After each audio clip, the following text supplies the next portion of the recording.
Hello ladies and gentleman. तो ये जो है ये यूपीएससी 2026 का पेपर है और इसका हम आज डिस्कशन करने वाले हैं। तो पहले तो मैं 2 डिस्क्लेमर देना चाहती हूँ। पहला, this paper was weird, this paper was absurd, ठीक है, and I am not trying to glorify the paper. Second, ये पेपर जो है ये एसी रूम में बैठ के किया गया पेपर है, ना कि 45 डिग्री की गर्मी में बैठ के किया गया पेपर है। तो ऑफकोर्स थोड़ी चीज़ें जो है वो डिफरेंट होंगी, लेकिन क्योंकि हम एक्सपीरियंस्ड लोग हैं, ठीक है, तो हम आपको कुछ बताना चाहते हैं यहाँ पे कि पेपर में जो ऑब्जर्वेशंस आगे के लिए की जा सकती हैं, जिसके लिए आपको प्रिपेयर रहना पड़ेगा या जिसके लिए आप प्रिपेयर कर सकते हैं, जिसमें हम आपकी हेल्प कर सकते हैं एज एन इंस्टीट्यूशन। ठीक है, तो चलो स्टार्ट करते हैं। तो जी ये सेट जो है वो डी है ना, यही सेट जो है वो जनरली मिल रहा है। तो first question, in the Pleistocene period either the Yamuna once flowed into Indus or Satluj flowed into Yamuna and one major tributary of either has shifted from Ganga to Indus or vice versa। ठीक है, ये कह रहे हैं कि Pleistocene period में, ठीक है, प्लीस्टोसीन पीरियड जो है वो एक हम इसको डिस्कस नहीं करते हैं, ठीक है, ये एक टाइम पीरियड है और जब हम क्वेश्चन से थरो हो जाएंगे तब ये वाले सारे क्वेश्चंस के नोट्स जो हैं वो आपको मिल जाएंगे। ओके, तो यहाँ पर ये बोल रखा है कि किसी टाइम पीरियड में जो है यमुना वंश जो है वो इंडस में फ्लो करती थी, सतलज जो है वो यमुना में फ्लो करती थी, कुछ तो भी ऐसा रिवर्स का जो है वो सीन था और अब ये शिफ्ट हो गया है। तो इसका जो है बेसिस, ये जो सोर्स है ये हमें कहाँ से मिलता है, तो यहाँ पे एक सूत्र दे रखा है जो कि ऋग्वेद में है। एक्सप्लोरेशंस दे रखे हैं सतलज के जो किसी इंसान ने किए हैं। सेम स्पीशीज़ दे रखी हैं डॉल्फिन की जो इंडस और गंगा रिवर सिस्टम में है। पहली बात तो ये क्वेश्चन गलत है, क्योंकि जो गैंजेटिक डॉल्फिन और इंडस डॉल्फिन है, ठीक है, वो स्पीशीज़ अलग अलग होती हैं, है ना। इस पे पक्का से हम लोग जो है वो रिप्रेजेंटेशन लगाएंगे यूपीएससी में, इसका बिल्कुल ऑफिशियल सोर्स है। ये दोनों स्पीशीज़ अलग अलग होती हैं, ठीक है। दूसरी बात आपको यहाँ पे देखने की ज़रूरत है कि कोई तो भी एक सूत्र है ऋग्वेद का। क्या एग्जामिनर ने पूरा ऋग्वेद पढ़ा है कि नदी सूत्र में ये सारी चीज़ें नहीं दे रखी? क्या एग्जामिनर श्योर तरीके से ये चीज़ें कह रहा है? ठीक है, आई हाईली डाउटेड, है ना। दूसरा, यहाँ पे आप सिर्फ एक ऑब्जर्वेशन लगा सकते हो कि यहाँ पे एक फैक्ट दे रखा है, किसी एक इंसान का नाम दे रखा है कि ये इंसान जो है इसने एक्सप्लोरेशन की है सतलज की, और 99% ऑफ द टाइम ये होता है कि यूपीएससी ये वाले स्टेटमेंट रॉन्ग बनाता है। ठीक है, ये रॉबर्ट ब्रूस फ्रूट की जगह अलेक्जेंडर कनिंगम भी हो सकता था। ये रॉबर्ट ब्रूस फ्रूट की जगह जो है वो और भी बहुत सारे लोग हो सकते थे। Why Robert Bruce Foote specifically? तो ये जो है जनरली यूपीएससी यहीं पर गलत खेला करता है। तो ये लोग इसका आंसर 3 ओनली दे रहे हैं, ठीक है, लेकिन पर्सनली अगर मैं ये क्वेश्चन करती तो मैं 1 ओनली करके आती, लेकिन ये क्वेश्चन बहुत हाई प्रोबेबिलिटी पे है कि ये डिलीट होना है क्वेश्चन। ठीक है, second, what does an empty seat represent in the early Buddhist iconography? ठीक है, मैं यहाँ पर आपको बुद्धिज़्म सिखा नहीं सकती हूँ, लेकिन जब मैंने बुद्धिज़्म जो है वो पढ़ाया है तो मैंने ये पढ़ाया था, क्योंकि बुद्धिज़्म और जैनिज़्म यूपीएससी के बड़े फेवरेट टॉपिक्स हैं। तो आप इसमें नहीं बोल सकते हो, ठीक है, कि यूपीएससी ने गलत किया है। ये मेडिटेशन ऑफ बुद्धा बोला जाता है, एम्प्टी सीट। अगर किसी ने स्तूपा या विहारा विजिट भी किया होगा क्यूरियोसिटी के उस पर, तो ये जो चीज़ें आपको गाइड भी बताते हैं, और वहाँ पे अगर आप मेडिटेशन करते हो तो आपको एम्प्टी सीट दिखती है बुद्धा की, क्योंकि वो भी ये इस चीज़ का सिंबल होता है। ठीक है, फिर अच्छा जी, ये वाला जो क्वेश्चन है ना, ये हरियाणा पीसीएस में 1 महीने पहले आया था। ठीक है, हरियाणा पीसीएस हुई थी 24 अप्रैल को, है ना, और सेम टू सेम क्वेश्चन उठा के यहाँ पर दे दिया गया है। ये पुराने नाम है नदियों के, वितस्ता, अस्किनी, पुरुषनी, ठीक है, ययावती, है ना। और अगर आपने बेसिक हिस्ट्री भी पढ़ी होगी, ठीक है, तो ये वाली चीज़ें आपसे बन जानी चाहिए। मैं हर बार बार ये चीज़ें क्यों रिआइट्रेट कर रही हूँ, क्योंकि हिस्ट्री ही इस पूरे पेपर में ऐसा सब्जेक्ट था जो अगर आप कोई पढ़ के गया होगा वो हो सकता था वहाँ पर, ठीक है, क्योंकि यही तो पढ़ाते हैं हम आपको, और क्या पढ़ाते हैं हिस्ट्री में, है ना। तो सिर्फ एक ही सही है, ठीक है। पुरुषनी जो है वो रावी का नाम है, ठीक है। वितस्ता किसका नाम है और अस्किनी किसका नाम है, ये आप मुझे बताओ, ठीक है।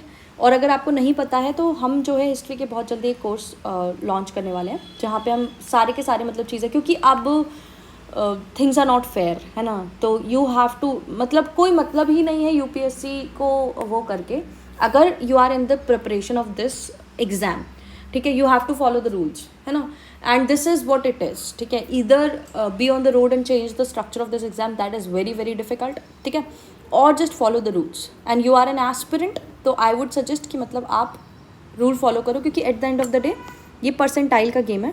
तो जो पेपर आपके लिए डिफिकल्ट है वो पेपर 99% लोगों के लिए डिफिकल्ट है, ठीक है। नेक्स्ट क्वेश्चन अमरावती स्तूपा का है। 2023 में यही सेम क्वेश्चन पूछा गया था अमरावती स्तूपा पे।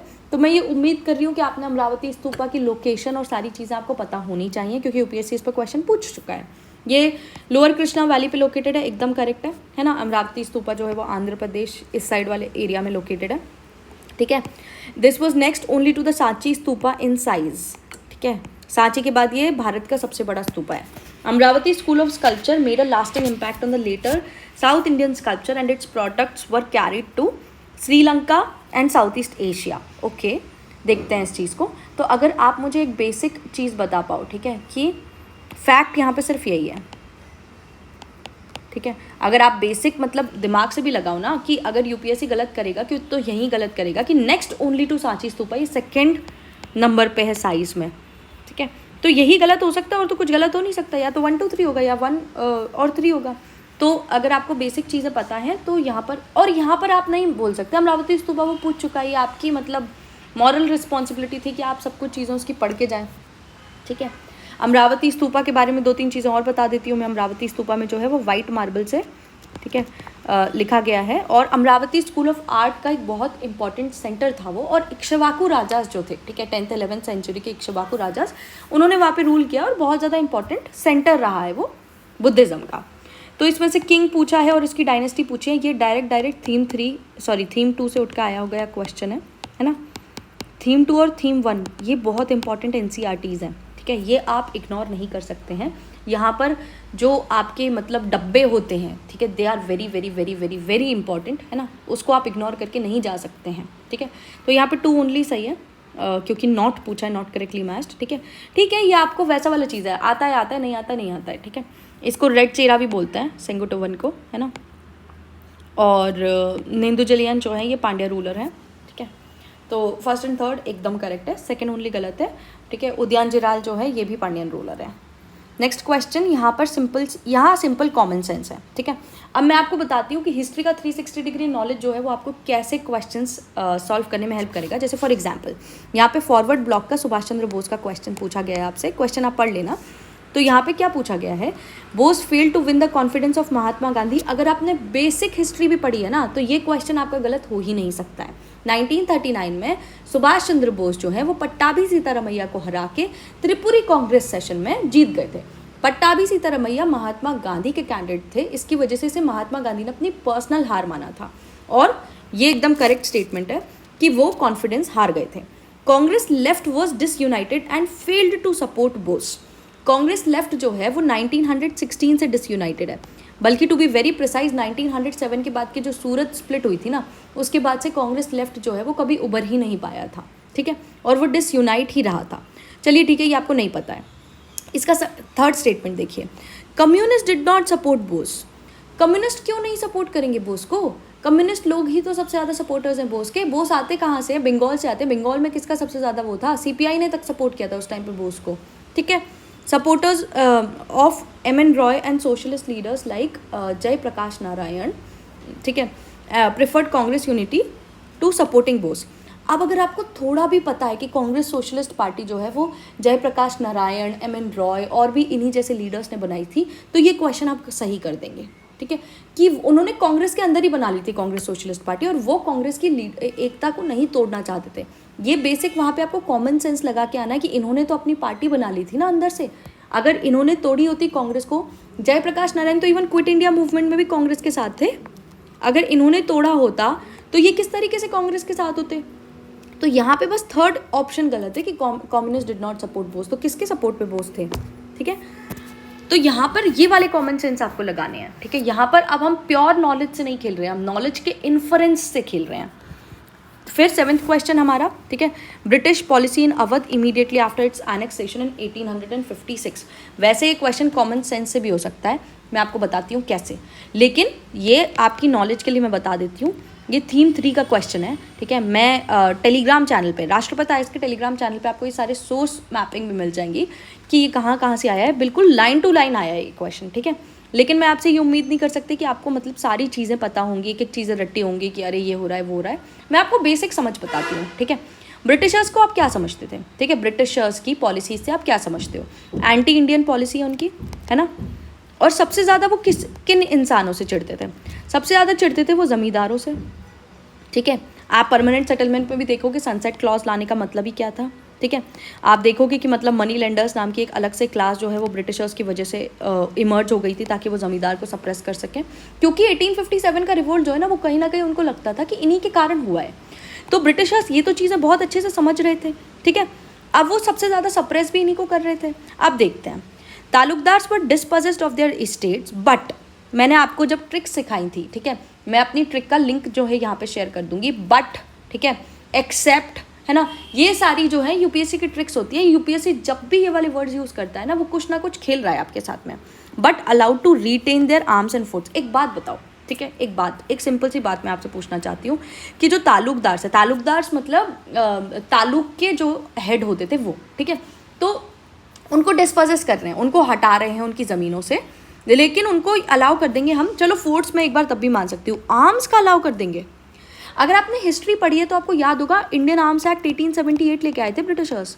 क्यों लेकर आए थे? ताकि ये सारे जितने जमींदार, तालुकदार, इनके जिनके पास भी आर्मी थी, ट्राइबल एरियाज, है ना, इनको आर्म्स रखने की परमिशन ही ना दे, इनको आर्म्स रखने की परमिशन लेनी पड़ जाए, तो आर्म्स रखने की परमिशन दे देंगे ब्रिटिशर्स उनको, ठीक है। Think about it your self, ठीक है, कि मतलब किस तरीके की चीज़ें आपसे वहाँ पर पूछी जा रही हैं। Okay, second, summary revenue settlement was made in 1856 assuming that the taluqdars were outsiders। अगर आपको याद हो, यही सेम इसी पैटर्न का क्वेश्चन जो है यूपीएससी ने डीकूज के बारे में पूछा था, ठीक है, कि जब संथाल रिवोल्ट हुआ है तो डीकूज वर आउटसाइडर्स और उनको वहाँ पे जाके बसाया जा रहा था। सेम एक एक्ट दे देंगे ये आपको, और यहाँ पर आपको इन्फ्रेंस करने के लिए बोलेंगे कि इनको आउटसाइडर्स की तरह ट्रीट किया जा रहा था। करेक्ट है ना, कोई दिक्कत ही नहीं है यहाँ पे।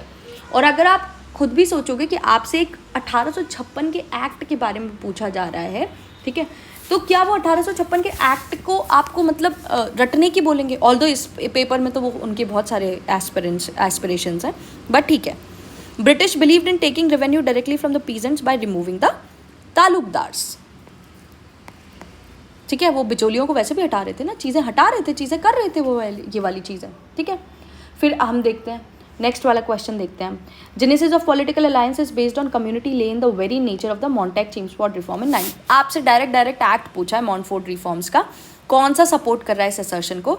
Reform retained and extended the principle of separate electorates, बिल्कुल सही है। सेपरेट इलेक्टोरेट आया था 1909 में, 1919 में इसको एक्सटेंड कर दिया गया था, बहुत सारे और लोगों को दे दिया गया था, जैसे कि, ठीक है, आगे देखेंगे हम। Counter Indian nationalism was growing stronger, बिल्कुल सही है। डिप्राइव्ड क्लासेस को भी दे दिया गया था, ठीक है, और भी बहुत सारी क्लासेस, माइनॉरिटीज़, इन सब को भी सेपरेट इलेक्टोरेट दे दिया गया था, इनहेरेंट इन सेपरेट इलेक्टोरेट्स, ठीक है। तो इसमें कोई दिक्कत नहीं है, ये तीनों ही सही हैं, और यही तो आप पढ़ के जाते हो, और क्या ही पढ़ के जाओगे आप एक्ट्स में। अब ये वाला जो क्वेश्चन है, ये विधाता क्वेश्चन हमने इसको नाम दिया है ना, ये वाले विधाता क्वेश्चन होते हैं, ठीक है, कि आप इन्हें नॉलेज से सॉल्व नहीं कर सकते, फिर भी एक ट्रिक लग रही है यहाँ पे। आप एक चीज़ देखो, आप एक ऑब्जर्वेशन देखो, ठीक है। Pandit Mallikarjun Mansur, the famous classical singer from Karnataka, represented the, यहाँ पे आगरा दे रखा है, ग्वालियर दे रखा है, पटियाला दे रखा है, और यहाँ पे जयपुर अतरौली दे रखा है। ये आपको क्यों दिया जाएगा? क्यों एक्स्ट्रा एक्सप्लेन कर रहे? जयपुर घराना कर देते सीधे सीधे, ठीक है। जयपुर अतरौली घराना लिखने की क्या ज़रूरत थी वहाँ पे?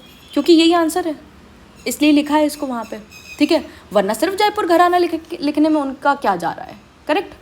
अब नेक्स्ट क्वेश्चन में ऑल्दो एक ट्रिक लग रही है, ठीक है। In which one of the following क्षेत्र पत्नी, हालांकि इस पर बहुत सारे अभी मतलब विवाद हैं, लेकिन यहाँ पे एक ट्रिक क्या लग रही है, दो वेदास है, तो दोनों में से एक ही आंसर होगा, ठीक है। ये ना सिमिलर साउंडिंग स्टेटमेंट, मैंने आपको ट्रिक के टाइम पे भी बताया था, जो सिमिलर साउंडिंग स्टेटमेंट हो या सिमिलर साउंडिंग ऑप्शन हो, उन दोनों में से एक ही जो है आंसर होता है, तो या तो ऋग्वेद होगा या तो अथर्ववेद होगा, ठीक है।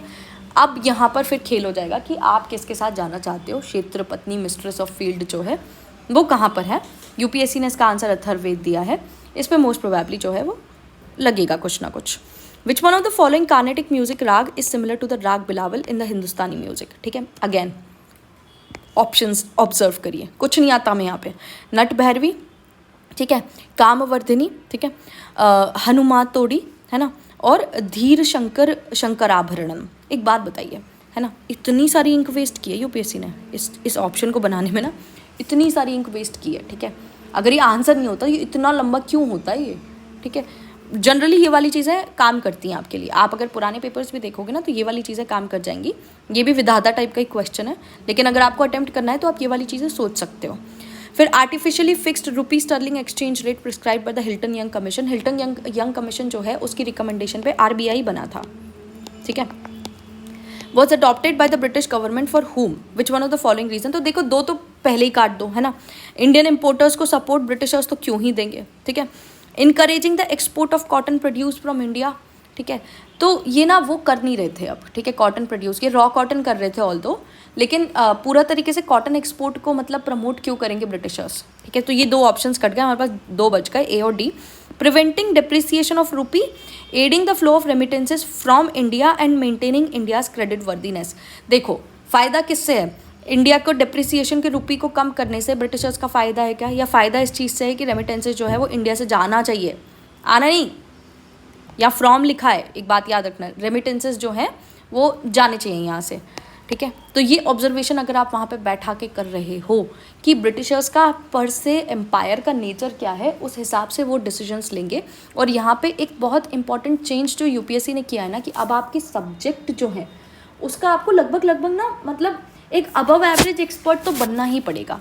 आपका कोई भी सब्जेक्ट ना वीक नहीं हो सकता है स्टूडेंट्स, और इसके लिए ना अब आपको ऐसे मेंटोर्स चाहिए जो अच्छा पढ़ाते हो, ठीक है। सिर्फ मतलब आपको स्ट्रैटेजी ना देते हो, आपको अच्छा पढ़ाते हो, आपकी पढ़ाई को इंटरेस्टिंग बनाते हो, ताकि आपको ये सारी चीज़ें समझ आएँ। समझना बहुत इंपॉर्टेंट है। नेक्स्ट क्वेश्चन देखिए, ये बहुत ही इजी क्वेश्चन है कि पाली टेक्स्ट जो है वो पहले रेफरेंसेस दे रही है कॉइन्स का, जैसे कहापना, निक्खा, कमसा, ठीक है, काकीनाका। देन लिटरेरी एविडेंस जो पाली टेक्स्ट से हमें मिल रहा है वो कोरैबोरेट हो रहा है आर्कियोलॉजिकल एविडेंस से कि पंचमार्क्ड कॉइन्स इस टाइम पे बहुत ज़्यादा मिले हैं, ठीक है। तो ये क्या चीज़ बताते हैं, इससे आप क्या समझ रहे हो, अगर आपको बहुत ज़्यादा कॉइन्स मिले हैं, ठीक है, तो मतलब आपकी इकोनॉमी बूम कर रही है, ठीक है, आप जो है वो एक्सचेंज कर रहे हो, बार्टर सिस्टम पे नहीं जिंदा हो, आप एक्सचेंज कर रहे हो चीज़ें, मतलब आपने कहीं ना कहीं एक सिटी जो है वो डेवलप कर लिया, ठीक है। आप गांव में नहीं हो, क्योंकि गांव में तो क्या है, अंडे के बदले कुछ और मिल जाएगा, शक्कर की बोरी के बदले चावल की बोरी मिल जाएगी, है ना। जब आप कॉइन्स वाला सिस्टम फिक्स कर रहे हो, मतलब आप एक सिटी लाइफ की तरफ अब आ चुके हो, कि मतलब आप एक्सचेंज नहीं कर रहे हो, आप एक न्यूमेरिकल वैल्यू आपकी फिक्स्ड है, ठीक है। Second, transition to money economy for sure, है ना, यहाँ तो कोई दिक्कत आनी ही नहीं चाहिए, ठीक है। फिर नेक्स्ट 14, नागर स्टाइल शिखर टेम्पल, ये विधाता क्वेश्चन है जिसकी कोई ट्रिक नहीं है, मेरे पास भी नहीं है ना। ये वो क्वेश्चन है कि अगर आपको आता है तो आता है, अगर आपको पता है कि हुची मालीगुडी टेम्पल एहोल का जो है वो एकमात्र साउथ इंडियन टेम्पल है जिसमें नागर स्टाइल शिखर है, तो well and good, because this is not a very well known temple as well.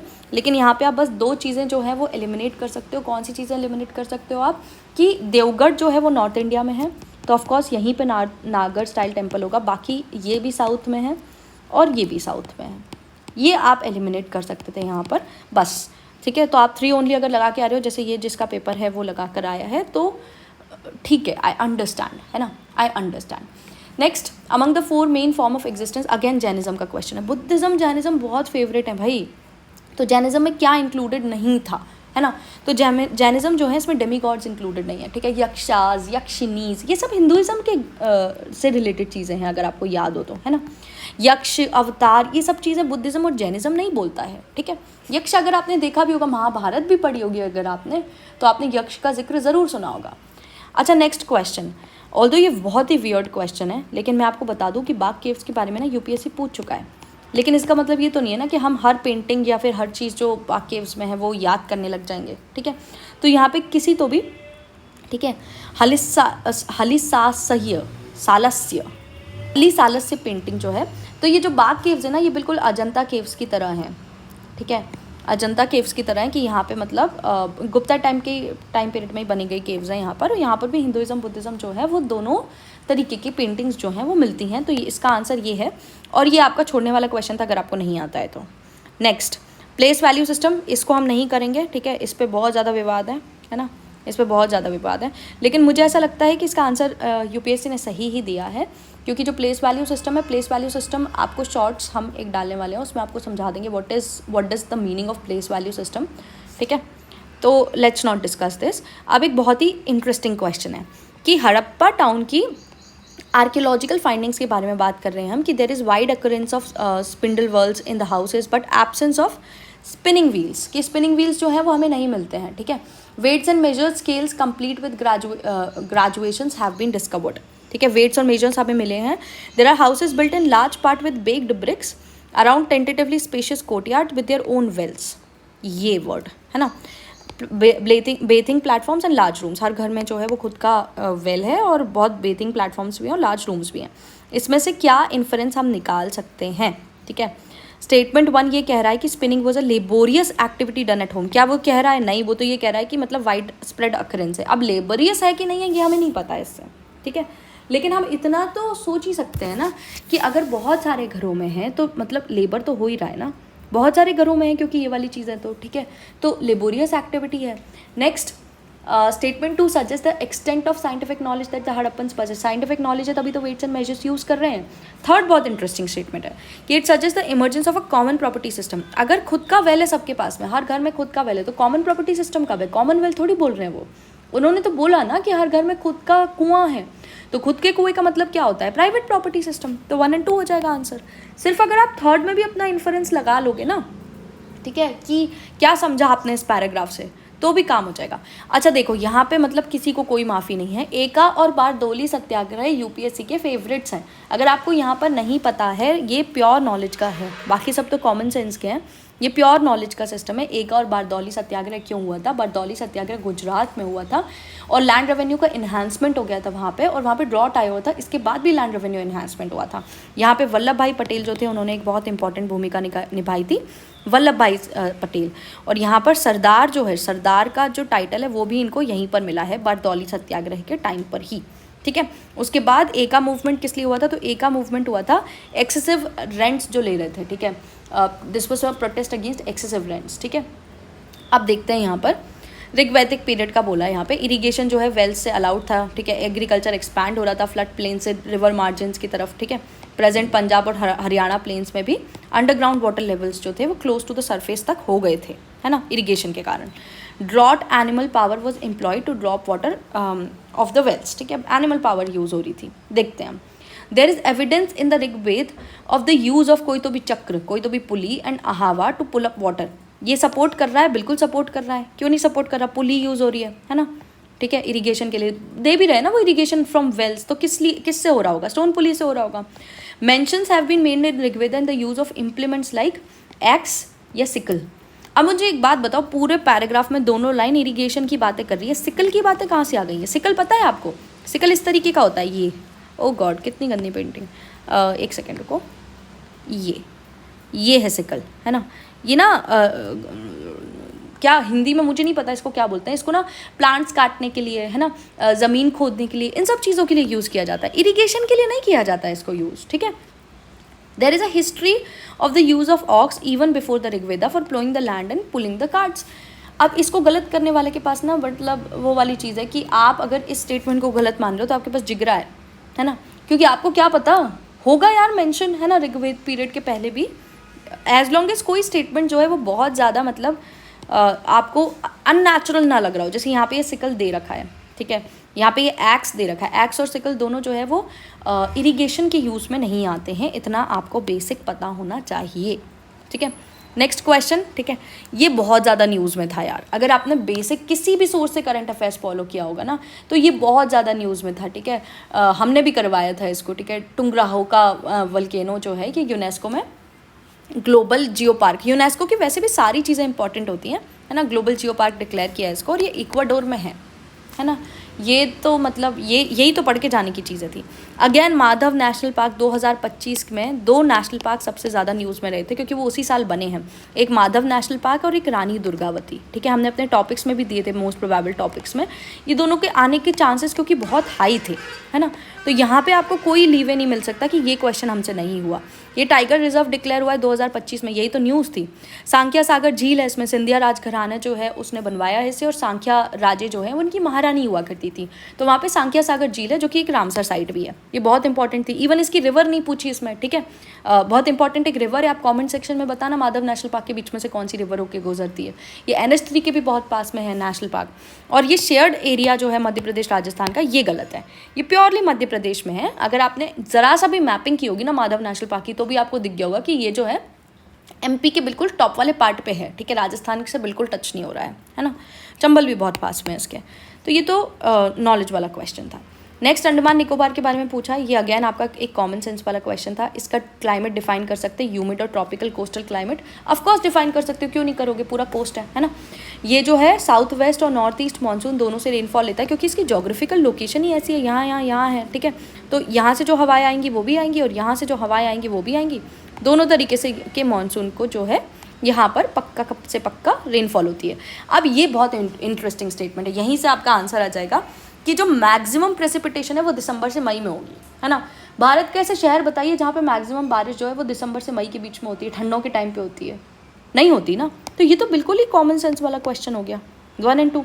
Next, कौन सा जोग्राफिकल फिनोमिना है जो पेनिनसुलर ब्लॉक में। अब यहाँ आपका कॉमन सेंस और आपकी नॉलेज दोनों टेस्ट कर रहे हैं वो, ठीक है।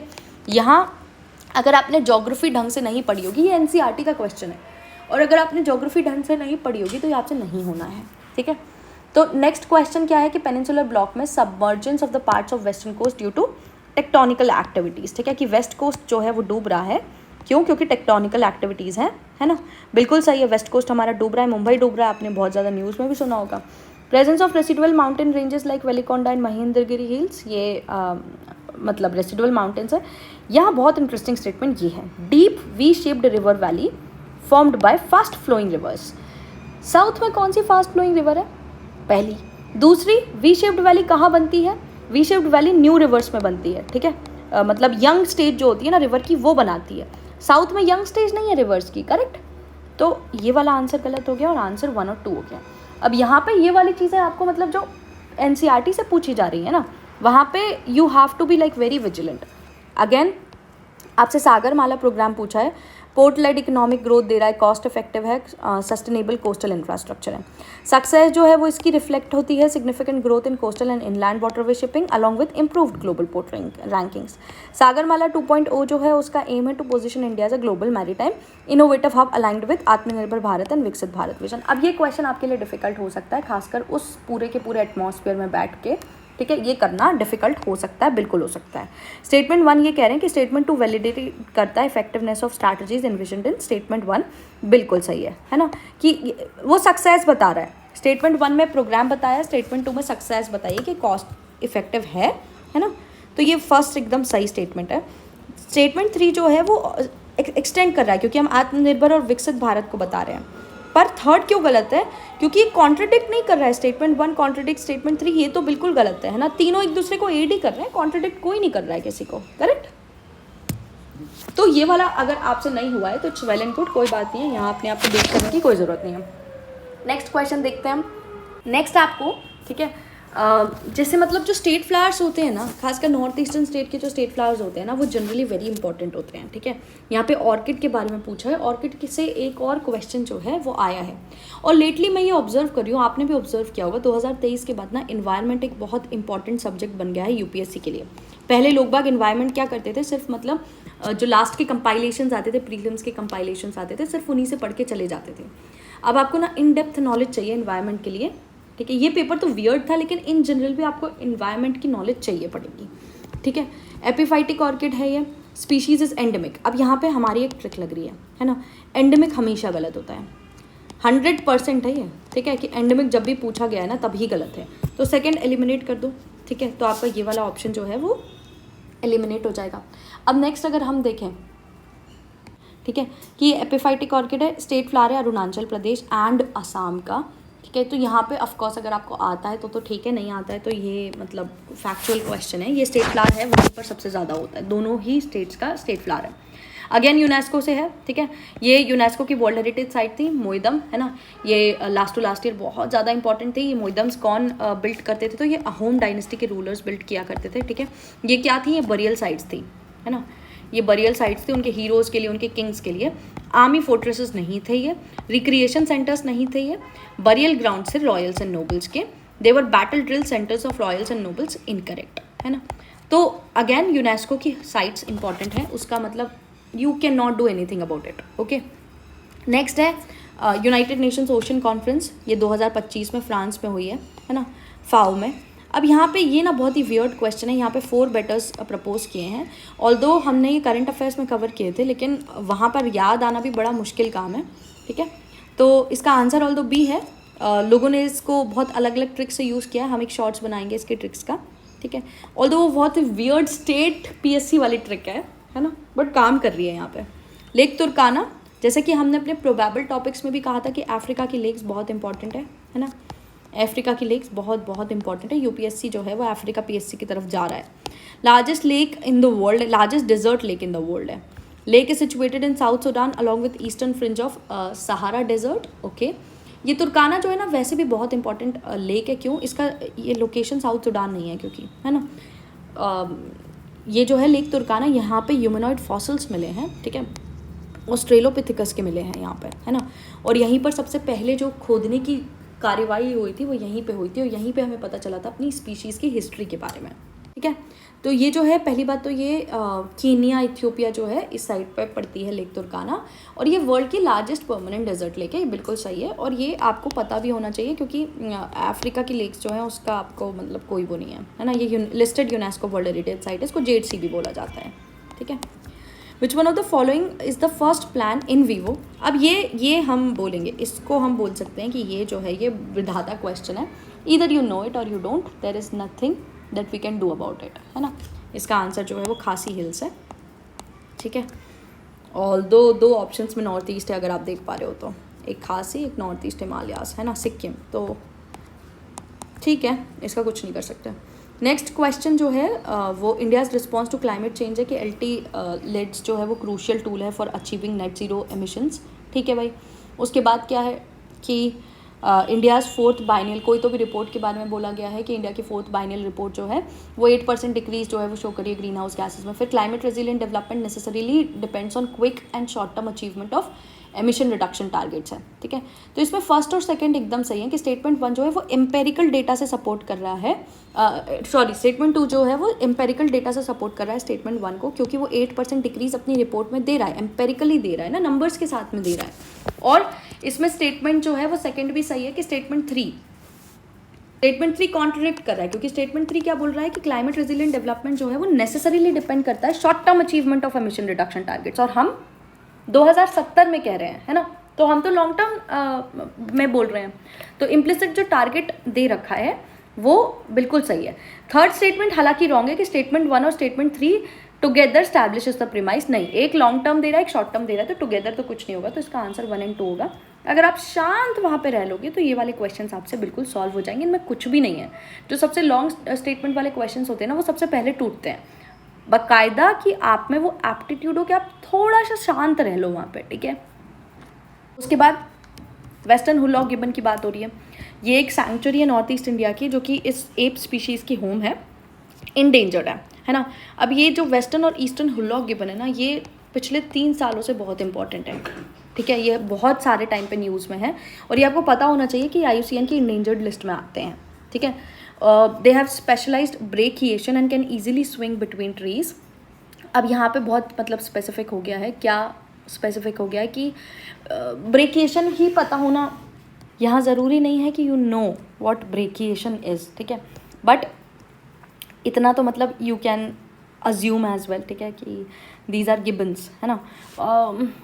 मतलब यहाँ पर मतलब I can't give you a shortcut, ठीक है, कि आपको ये क्यूरियोसिटी होनी चाहिए कि अगर आप कोई स्पीशीज़ देख रहे हो तो आप उसकी पिक्चर ज़रूर देख लो। ये मंकी की तरह दिखते हैं, बहुत छोटे छोटे होते हैं, है ना, आराम से स्विंग कर लेते हैं, ये स्ट्रॉन्ग और हैवी बिल्ड नहीं होती इनकी, है ना, गोरिल्लाज की तरह, ठीक है। ये थर्ड गलत है ना, और यहाँ पे 1 और 2 सही है। Next, best explains the rational for protecting mangrove ecosystem in the context of climate resilience. सबसे पहला जो चीज़ आपके दिमाग में आना चाहिए ना वो ये डेफिनेशन है कि मैनग्रोव जो है वो सॉल्ट वाटर में जीते हैं, ठीक है।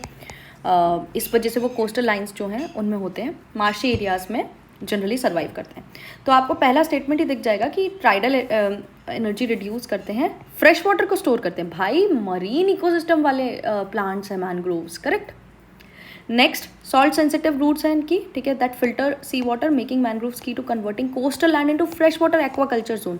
सबसे बड़े मैनग्रोव्स कहाँ पर है, कोई बताएगा मुझे? सुंदरबन वाले एरिया में है, ठीक है। क्या वहाँ पे फ्रेश वाटर सिस्टम बन गया है मैनग्रोव्स के आसपास में? नहीं बना है ना, क्यों? क्योंकि ये मार्शी वाटर में जिंदा रहते हैं।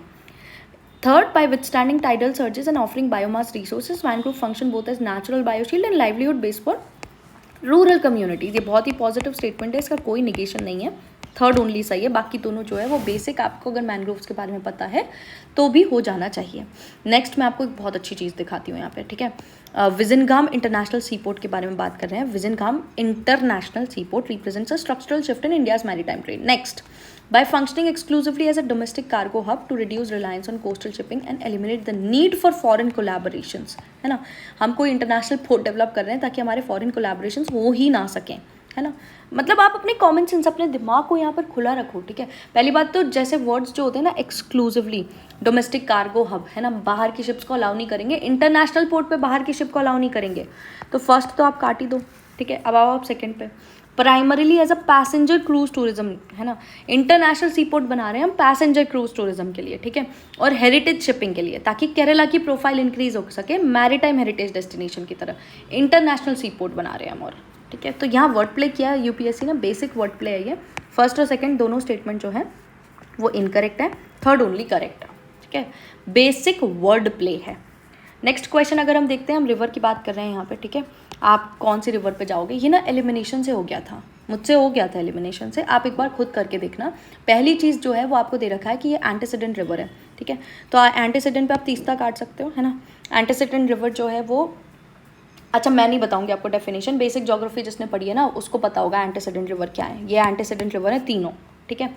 It flows through 3 countries, 3 country से फ्लो करने वाली रिवर है, ठीक है. यहाँ इस वाले फैक्ट से हमने कुछ एलिमिनेट नहीं किया. ये तीनों, ऑल्दो ये तीनों जो है 3 से ज़्यादा भी कंट्रीज़ हैं. टिबेटियन प्लेटू से तीनों ओरिजिनेट करती हैं, है ना. इंपॉर्टेंट रिवर है इरिगेशन के लिए, तीनों ही हैं. Does not form distributaries. अब यहाँ से आप ब्रह्मपुत्र और इंडस तो डायरेक्ट एलिमिनेट कर दो, है ना. डिस्ट्रीब्यूटरीज इनकी तो ट्राइब्यूटरीज डिस्ट्रीब्यूटरीज न्यूमरस हैं, ठीक है. तो यहाँ पे ये एलिमिनेशन से हो जाएगा क्वेश्चन. नेक्स्ट, कौन सा इंडियन स्टेट के बारे में नॉट करेक्ट. अब ये क्वेश्चन थोड़ा डाइसी है ना. ये क्वेश्चन मतलब जनरली हम नहीं पढ़ते हैं कि उत्तर प्रदेश जो है वो highest number of other state से बाउंड्री शेयर करता है, राजस्थान सबसे लॉन्ग इंटरनेशनल बॉर्डर शेयर करता है, सिक्किम इकलौता ऐसा स्टेट है जो share its boundary with just 1 other state, है ना. ये डाइसी क्वेश्चन है, ये जनरली हम नहीं पढ़ते हैं, ठीक है. इसका आंसर यूपीएससी ने 2 और 3 दे रखा है, ठीक है. ये डाइसी क्वेश्चन है. Which one of the following statement with regard to the arrival of Amur falcons, कोई तो भी लेके, ये भगवान क्वेश्चन है, ये भगवान जानता है ना. ये वाला क्वेश्चन देखो आप. It showcases how sustain local conservation effects can contribute to the arrival and protection of international migratory birds. बहुत ही पॉजिटिव स्टेटमेंट है, ठीक है. गलत होने की बहुत कम चांसेस है. It reflects the global success of advance tracking technologies, जो गाइड करता है माइग्रेटरी बर्ड्स को उनके स्टॉप ओवर साइट पे. मतलब मुझे ये स्टेटमेंट गलत होने के चांसेस बहुत कम लगे थे पढ़ते टाइम, ठीक है. कि क्यों नहीं कर रहा, आपकी जो ट्रैकिंग टेक्नोलॉजीज़ हैं, ठीक है, उसकी सक्सेस भी तो है कि अमूर फाल्कन हर साल जो है वो इस लेक को विजिट कर रही हैं. बट ये कह रहे हैं कि ये गलत है, और ये कंफर्म कर रहा है कि अमूर फाल्कन जो है वो परमानेंटली जो है उन्होंने अडाप्ट कर लिया है, ठीक है, due to favourable habitat changes. तो ये थर्ड एकदम गलत है ना. तो इसका सेकंड भी गलत है क्योंकि ये उल्टा हो रहा है ना. क्योंकि हम फेल हो रहे हैं तभी तो अमूर फाल्कन जो है वो अपना रास्ता बदल रहे हैं. हालांकि this is a very difficult question according to me. Next question NMSA के बारे में है, national mission on sustain agriculture. Sustainable agriculture की बात कर रहे हैं. ये सस्टेनेबल एग्रीकल्चर में मोनोकल्चर सबसे पहले काटो, है ना. सस्टेनेबल एग्रीकल्चर मतलब आप अपनी फ्यूचर जनरेशंस के लिए भी सोच रहे हो. मोनोकल्चर तो उल्टा कर रहा है ये काम. राइस कल्टिवेशन इंक्रीज कर रहे हो आप इरीगेटेड रीजन्स में, ठीक है. इरीगेटेड रीजन्स जो हैं, जैसे कि मतलब जहाँ पे आप इरीगेशन को प्रमोट कर रहे हो वहाँ पे राइस कल्टिवेशन अगर आप इंक्रीज कर दोगे तो आपका पानी जो है वो ऑलरेडी मतलब बर्बाद होने की पूरी कंडीशंस में चला जाएगा. ऐसा क्वेश्चन यूपीएससी ने 2018 में भी पूछा था सेम, है ना, राइस इंटेंसिफिकेशन वाला. Enhancing productivity and minimising climate risk through integrated farming system, एकदम करेक्ट है ना, एकदम करेक्ट है. थर्ड ओनली इसका आंसर होना चाहिए. राइस कल्टिवेशन आप मतलब इरीगेशन कोर्स या फिर मतलब और तरीके की चीज़ों के लिए कर रहे हो. हालांकि this is a very difficult thing अगर आपने एग्रीकल्चर ढंग से नहीं पढ़ा हो या आपको ये वाली जो है एनामलीज ना पता हो.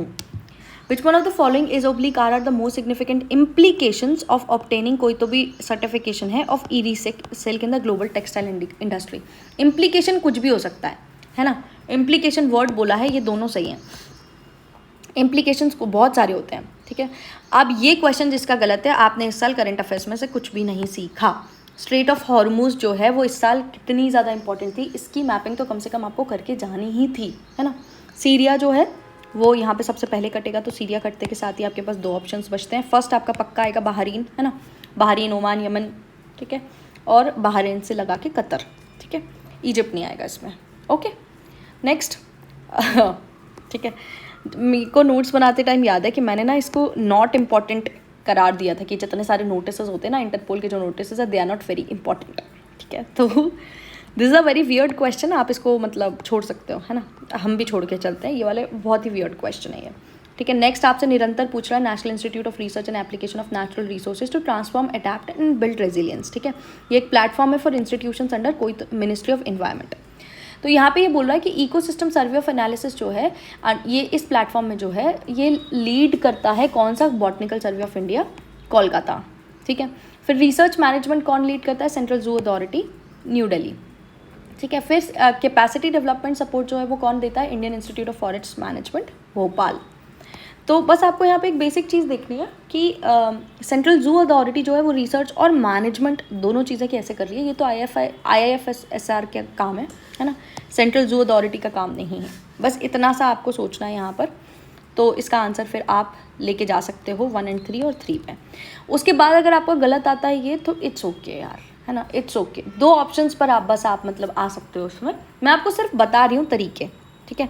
फिर नेक्स्ट चांसलर ऑफ जर्मनी की बात हो रही है जो इन्होंने विजिट किया था, तो क्या आउटकम नहीं थी, अगेन ठीक है, अपना कॉमन सेंस यूज़ करो। पहला है मेमोरेंडम ऑफ अंडरस्टैंडिंग हुई है आयुर्वेदा और यूनिवर्सिटी ऑफ हैम्बर्ग के बीच में, ठीक है भैया। यूथ हॉकी डेवलपमेंट की बात हुई है। ये वाली चीज़ें जो है वो चांसलर, जर्मनी के चांसलर इंडिया के प्राइम मिनिस्टर प्रेसिडेंट टाइप के लोग हैं, है ना।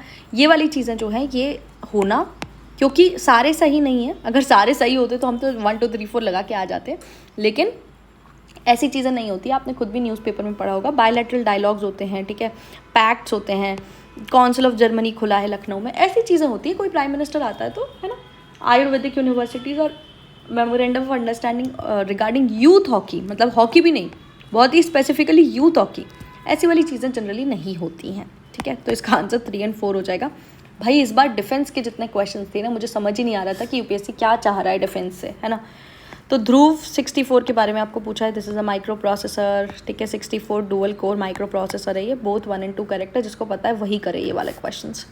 फिर BIS के बारे में पूछा है, उन्होंने एक नेशनल स्टैंडर्ड इंट्रोड्यूस किया है टेस्ट करने के लिए, ठीक है। यहाँ पे ना बस एक ही ट्रिक लग रही है, ये कोई तो भी स्टैंडर्ड है, इसको ये बोलते हैं, ये इंटर ऑपरेबिलिटी जो है वो इंक्रीज़ करेगा।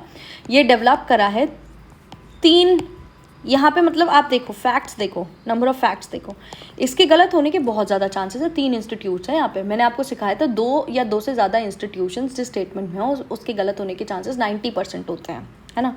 तो जैसे ही आपने 3rd को हटाया, ठीक है, तो आप 1 और 2 पे आ गए, क्योंकि सेकेंड स्टेटमेंट बड़ा पॉजिटिव स्टेटमेंट है, इंटर ऑपरेबिलिटी जो है वो इंक्रीज़ करेगा। अब ये क्वेश्चन तो मतलब मुझे लगता है सबने मीम बनाए हैं इस पर, है ना, सबने मीम बनाए इस पर, ठीक है। ये एक्स हमें मैथ्स में नहीं मिला, है ना, यूपीएससी में क्या मिलेगा, तो ये जो है इन्हें फिजिक्स के नोबेल प्राइज़ मिला है। दिस इज़, अब ये बहुत ही डिस्प्यूटेड क्वेश्चन है, मुझे लगता है क्वेश्चन डिलीट होएगा, है ना। तो ओपन टू एंट्री वाला ये जो स्टेटमेंट है, दिस स्टेटमेंट इज़ रॉन्ग, ठीक है। तो देखते हैं इसको, है ना। Next statement totally factual question है, इसके पास मेरे पास कोई ऑब्जर्वेशन नहीं है, ईदर यू नो इट और यू डोंट, है ना, there is nothing that we can do. HCL जो है वो मध्य प्रदेश में नहीं है। नेक्स्ट, कौन सा स्टेटमेंट है जो India's indigenous new high resolution weather model Bharat forecast system के बारे में करेक्ट है? तो IIT दिल्ली, मैं कह रही हूँ ना आपसे, इस बार ये वाली चीज़ें इतनी ज़्यादा हुई है, फैक्ट है ना, फैक्ट, सिंगल स्टेटमेंट वाला जो फैक्ट है वो जनरली यूपीएससी इनकरेक्ट करता है, ओके। जनरली यूपीएससी जो है वो इनकरेक्ट करता है ये वाला question. Next, which one of the following statement with regard to film Boong, ये बूंग जो फिल्म है ये बाफ्टा में गई थी, है ना, ये बहुत ज़्यादा न्यूज़ में थी, बट मुझे नहीं लगता ये वाला क्वेश्चन जो है वो ऐसा है जो आप ऑब्जर्वेशन या ट्रिक किसी भी तरीके से आप कर सकते हो, ईदर यू नो इट और you don't. Then blockchain technology के बारे में एक क्वेश्चन पूछा है कि record stored in the database में बी मेड विजिबल विद, अब यहाँ पर आपको एक ही चीज़ बोलनी है, ठीक है। 3rd स्टेटमेंट देखो आप, ये कंसोर्टियम है, ठीक है, जो सिलेक्टिव डेटा एक्सेस देता है, ठीक है।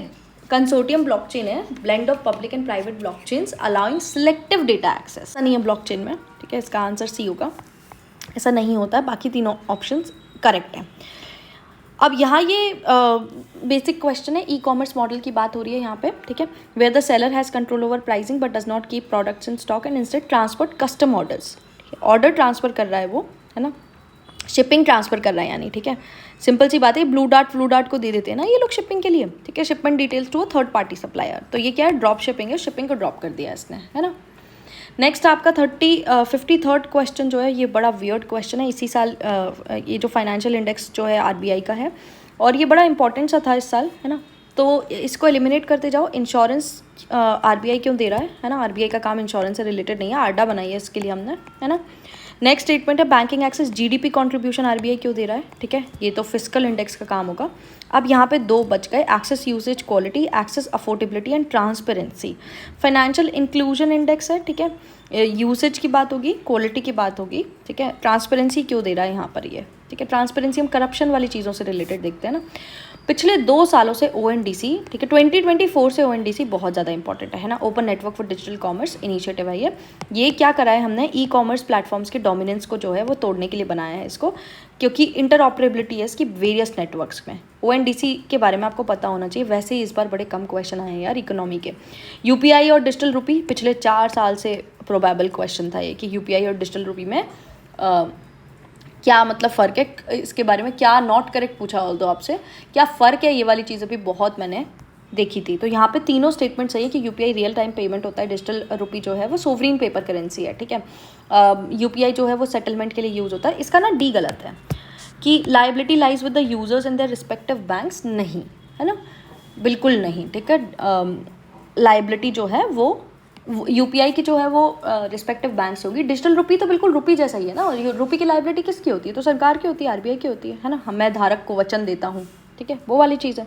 अब ये रियल वर्ल्ड टोकनाइजेशन के बारे में बात कर रहे हैं, ये तीसरी बार आया है ना। टोकनाइजेशन का क्वेश्चन तीसरी बार आया है यूपीएससी में, ठीक है। टोकनाइजेशन क्या प्रोसेस है, रियल वर्ल्ड एसेट जो है उसको डिजिटल टोकन्स में कन्वर्ट करने की प्रोसेस है, बिल्कुल करेक्ट है ये, ठीक है। टोकनाइजेशन 24/7 एक्सेस देता है, बिल्कुल करेक्ट है ये। रियल वर्ल्ड एसेट को अलाउ करता है to high growth investment opportunities, ठीक है, बिल्कुल तीनों करेक्ट है इसमें। टोकनाइजेशन मैं कह रही हूँ ना, बहुत ज़्यादा पूछे जाने वाली चीज़ है ये।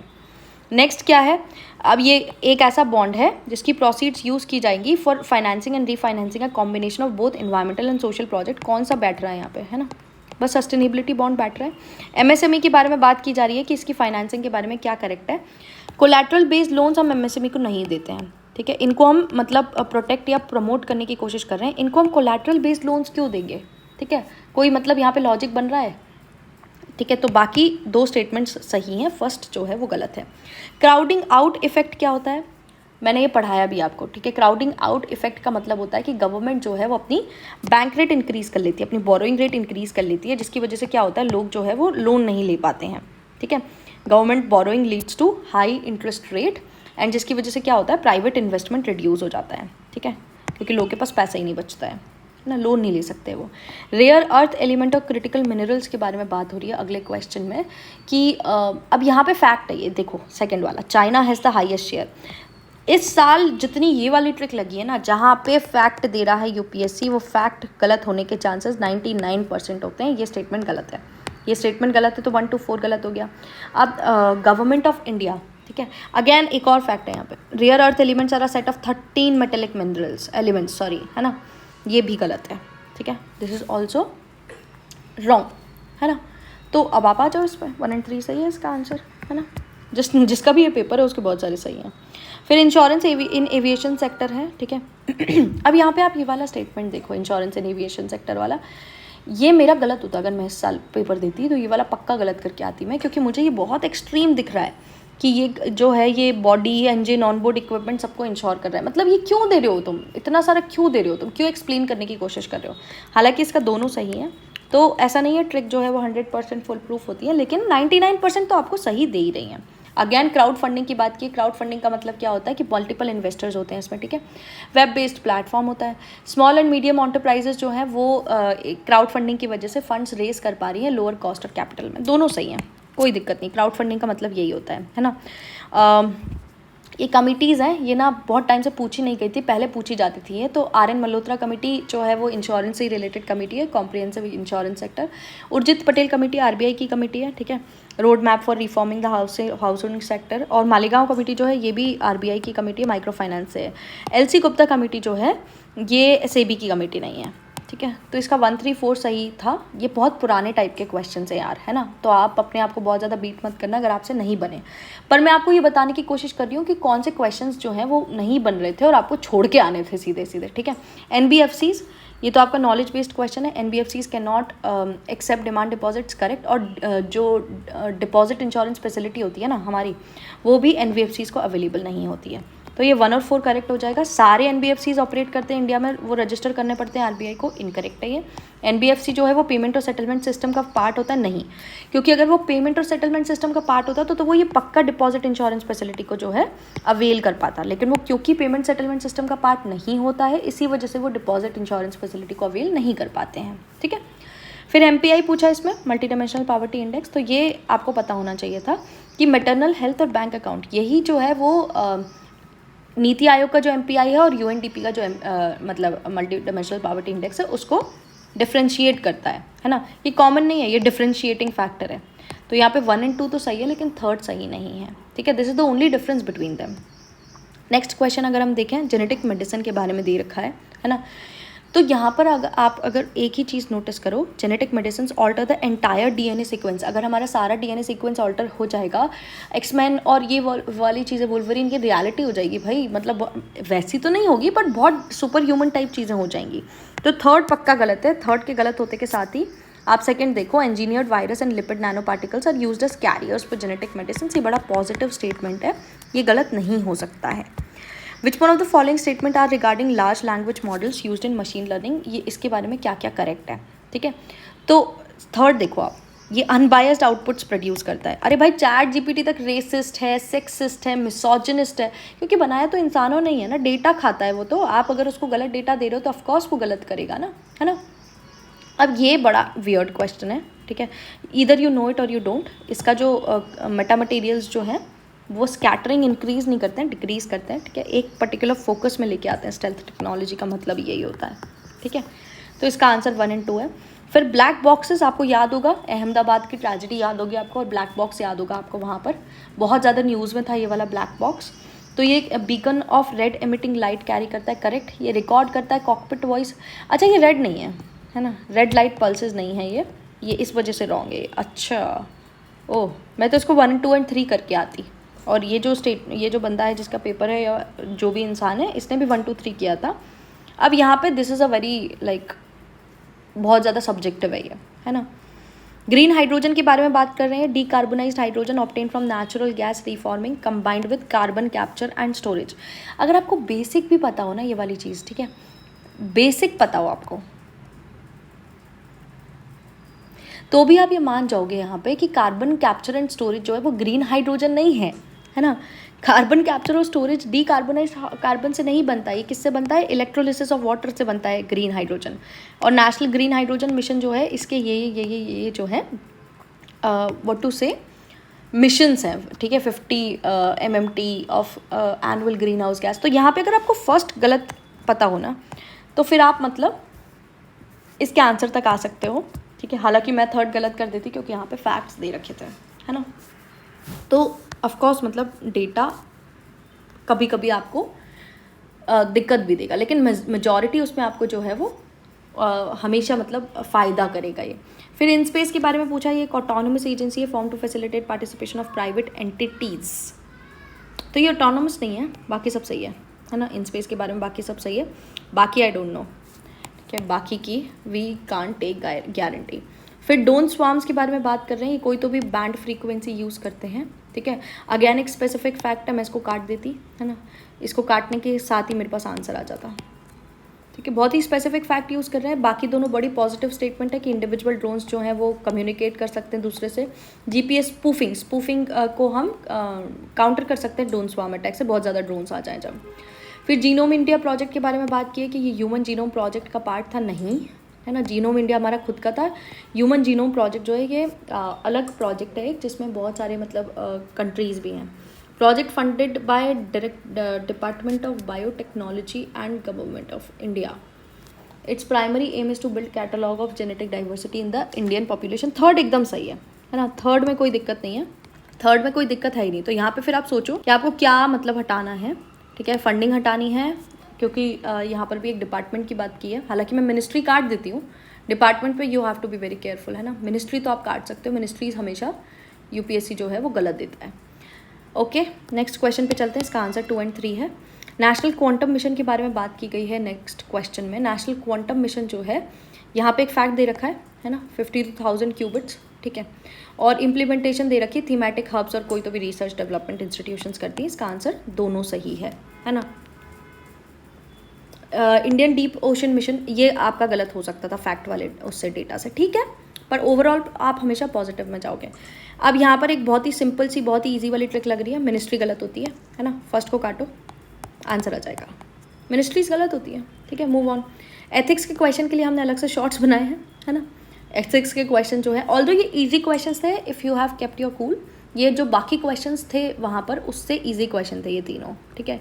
बस आपके साथ सबसे बड़ा जो खेला हुआ है ना इस पेपर में वो ये हुआ है कि इतना ज़्यादा लेंथी पेपर था, तो कि you have to pick and choose कि आपको कौन सी बैटल लड़नी है और कौन सी नहीं लड़नी है, ठीक है। तो नेक्स्ट जो है वो पॉलिटी का क्वेश्चन है, कॉन्स्टिट्यूशन ऑफ इंडिया की। कोई आर्टिकल नहीं है इंडियन कॉन्स्टिट्यूशन में that specifies the constitution of India will be officially called the constitution of India.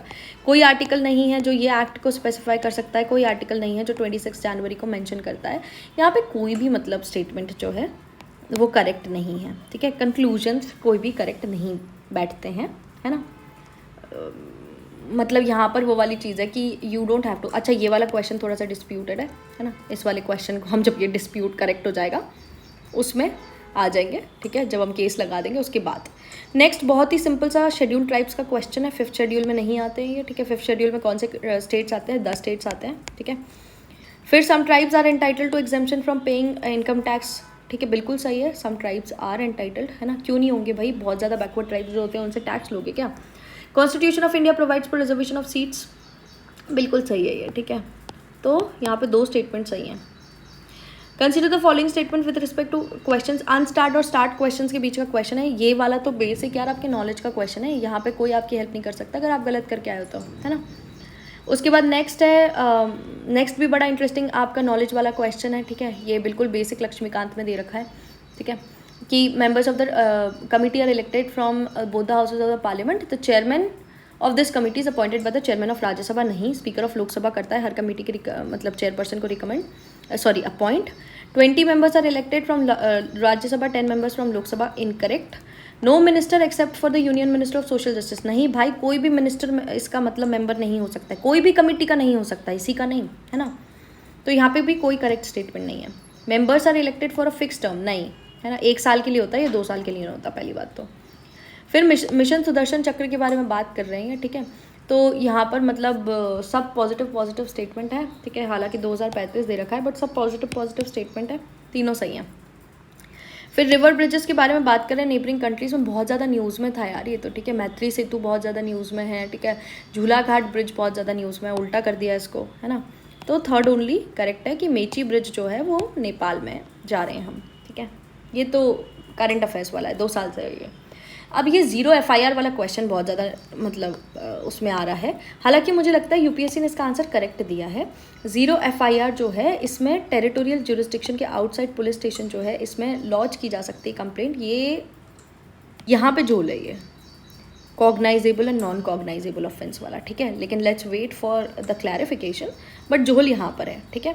और इसका सिर्फ सेकंड ओनली सही है कि जो प्रिलिमिनरी इंक्वायरी तो वो कर ही सकता है ना। प्रिलिमिनरी इंक्वायरी का मतलब क्या है कि नाम सही है कि नहीं उस बंदे का, ठीक है, कहाँ से आया है वो, यही प्रिलिमिनरी इंक्वायरी हो गई, बेसिक, है ना। कॉम्पिटेंट अथॉरिटी जो भी होगी, ठीक है, उसकी परमिशन से वो प्रिलिमिनरी इंक्वायरी बिल्कुल कर सकता है ये, ठीक है। ऑब्लिगेटरी कुछ नहीं होता इसमें। नेक्स्ट, ठीक है, नेक्स्ट वाला क्वेश्चन बहुत ही टफ क्वेश्चन है, छोड़ने वाला क्वेश्चन है अगर आपको नहीं आता तो, ठीक है, इसको हम भी छोड़ देते हैं। नेक्स्ट कौन सा वाला क्वेश्चन है, इस पर बहुत बवाल हो रहा है ना। ये क्वेश्चन ही गलत है, क्वेश्चन डिलीट होना है। फिर AI इम्पैक्ट समिट के बारे में बात की गई है। 90th क्वेश्चन देखते हैं हम, AI इम्पैक्ट समिट में क्या यहाँ पर देखते हैं। ये अंडर कंस्ट्रक्शन क्वेश्चन है ना, 89। अब यहाँ पे AI इम्पैक्ट समिट जो है इसमें ना ये वाली चीज़ देखो आप, binding framework to locally relevant innovation and strengthen resilience. ये ऐसे समिट्स नहीं होते भाई, ये समिट होते हैं, ठीक है। यहाँ पे कोई बाइंडिंग, कुछ भी चीज़ें बाइंडिंग नहीं होती हैं। फिर people planning and progress, plan क्यों कर रहे हो, ऑल्दो ये बहुत डिफिकल्ट है वहाँ पे सोच पाना, लेकिन बाइंडिंग तो आपको दिखना चाहिए यार। सेकंड तो पक्का गलत है, तो आपका थर्ड ओनली वैसे भी आ जाएगा। बाइंडिंग स्टेटमेंट्स नहीं देती हैं ये समिट्स, ठीक है। फिर इंडिया आसियान के बीच में कौन सा मतलब प्रोजेक्ट होगा यहाँ पे, तो ये भी बेसिक मतलब करंट अफेयर वाला क्वेश्चन है ये, है ना। ये 1 और 2 सही है। अगरतला अखूरा रेल लाइन जो है ये हमारी खुद की है, ठीक है। उसके बाद अगर हम 92 देखें तो ये भी मतलब बेसिक क्वेश्चन है ना। यहाँ पे 2-3 तो मंगदीचू तो आपको आना ही चाहिए कि भूटान के साथ हमारा प्रोजेक्ट है ना। स्टोर पैलेस जो है ये भी आपको आना चाहिए, बहुत न्यूज़ में था इस साल, ठीक है। अफगानिस्तान में हम ही ने रीस्टोर करके दिखाया था क्योंकि उनको मतलब करके दिया था, है ना। ये 2 चीज़ें आनी चाहिए आपको, 2 चीज़ें अगर पता है तो ये आंसर आपका आ जाएगा। नेक्स्ट यार, मैं तो मतलब इस बार के डिफेंस के क्वेश्चन से एक्सट्रीमली थक चुकी हूँ। ये क्वेश्चन मैं तो छोड़ देती भाई, मुझे नहीं पता कि कौन सा हार्डवेयर इंडिया में मैन्युफैक्चर हुआ है, ठीक है। अगेन ये देखो, binding decisions by the consensus, है ना। बाइंडिंग डिसीजंस नहीं लेते यार, नहीं लेते बाइंडिंग डिसीजंस। फिर ये बड़ा पॉजिटिव का स्टेटमेंट है ना, नॉन बाइंडिंग नेचर के होते हैं, ठीक है। बाइंडिंग डिसीजंस होते तो फिर तो क्या ही था। नेक्स्ट बोला है कि इसमें तो कौन से यूएन एजेंसीज को 2 बार जो है वो नोबेल प्राइज़ मिला है। तो this is a very very very factual question, इधर यू नो इट और यू डोंट, है ना, and you can skip this question for sure. Next is also skipping question, ठीक है। अगेन बहुत ही एक्सट्रीमली फैक्चुअल क्वेश्चन है ना। उसके बाद नेक्स्ट पे अगर हम आ जाएं, ठीक है। अब यहाँ पे भी एक्सट्रीमली फैक्चुअल क्वेश्चन है, पर आप मतलब बहुत बेसिक तरीके से बस ये देखो कि इंडिया में क्या हो सकता है ना। इंडिया में क्या होगा, एनर्जी का सेंटर होगा बिम्स्टेक के, इंडस्ट्रियल ऑब्जर्वेटरी का सेंटर होगा, वेदर और क्लाइमेट का सेंटर होगा, या टेक्नोलॉजी ट्रांसफ़र का सेंटर होगा, ठीक है। तो टेक्नोलॉजी ट्रांसफ़र का बेंगलुरु हो सकता है ना। यहाँ पर आप ये खुद सोचो, ऑल्दो ये स्किप क्वेश्चन है, अगर आपको टाइम मिलता है तो आप ये वाली चीज़ें सोच के और कॉमेंट सेक्शन में बताओ कि क्या हो सकता है, बिना आंसर देखे बताना, है ना। फिर नेक्स्ट यार, ये आर्मी कॉर्प का क्वेश्चन तो आर्मी वालों से ही हो सकता था, हमसे तो ना हो पाए ये क्वेश्चन, है ना। नेक्स्ट आपको क्या बोला है, राष्ट्रीय ग्राम स्वराज अभियान के बारे में बोला है कि राष्ट्रीय ग्राम स्वराज अभियान के बारे में क्या क्या चीज़ें करेक्ट हैं। तो यहाँ पे पीरियड ऑफ इम्प्लीमेंटेशन दे रखा है आपको, की ऑब्जेक्टिव दे रखा है आपको, शेयर ऑफ सेंट्रल फंडिंग जो है वो 100% है for all states and union territories. यार ये ना, ये बहुत ही मतलब वियर्ड वाला स्टेटमेंट हो गया, ठीक है। और फर्स्ट जो है वो फैक्ट है, तो मैं तो वैसे भी काट देती हूँ फैक्ट्स को, है ना। तो यहाँ सेकेंड ओनली हो गया, और 100% जो है वो सारे स्टेट्स और यूनियन टेरिटरीज़ के लिए। टिप्स पे लिख लो आप वो स्कीम्स जो मतलब 100% फंडिंग देती है जिसको सेंट्रल गवर्नमेंट, है ना। नेक्स्ट, यूरोपियन यूनियन के कौन से मेंबर से, यार ये तीसरी बार पूछ रहा है यूपीएससी, है ना। मतलब शेम ऑन अस कि अगर अब हमें नहीं पता है तो यूरोपियन यूनियन, G20 ये वाली चीज़ें तो मतलब आपको पता होनी ही चाहिए थी, ठीक है। तो पोलैंड और जर्मनी है, बेलारूस और स्विट्ज़रलैंड नहीं है। यहाँ पे ना स्विट्ज़रलैंड से आंसर आ जाना चाहिए था, ठीक है। स्विट्ज़रलैंड क्योंकि बहुत ज़्यादा न्यूज़ में था नेटो के टाइम पे भी, ठीक है। ये ना किसी का मेंबर नहीं है, ये बड़ा शांत सा कंट्री है, गांधी टाइप कंट्री है। अब ये वाले क्वेश्चन पेपर हमने कर तो लिया है, और आपको मेरे तरीके से लगा होगा कि अरे ये तो बहुत आसान था, तो मैंने एसी रूम में बैठ के क्वेश्चन पेपर सॉल्व किया है। मेरे पास आपसे ज़्यादा एक्सपीरियंस है, ठीक है, because of the papers that I have cleared, है ना। पर एक चीज़ जो मैं आपको देना चाहूँगी यहाँ पे, ठीक है, फर्स्ट नाउ 360 डिग्री नॉलेज की बहुत ज़्यादा ज़रूरत होगी, है ना। और अच्छे मेंटोर्स जो अच्छी पढ़ाई करवाते हैं आपसे, उनकी ज़रूरत होगी। तो ऐसे अच्छे मेंटोर्स हम अपने आप का प्रमोशन कर रहे हैं कि हम हैं, और आप हमारे इनिशिएटिव्स लॉन्च जो हमने किए हैं, फ्री इनिशिएटिव्स पहले ज्वाइन करिए और देखिए, ठीक है, कि क्या आपको किस हिसाब से चीज़ें बन रही हैं। One size fit all approach जो जनरली ऑनलाइन इंस्टीट्यूशंस के फेवरेट होते हैं, वो अब काम नहीं करेंगे। यूपीएससी ने इस चीज़ को बिल्कुल रिआइट्रिएट कर दिया है आपके सामने, ठीक है। हर किसी का अपना अलग अप्रोच होना पड़ेगा। Thank you very much, keep tune to राष्ट्रपति।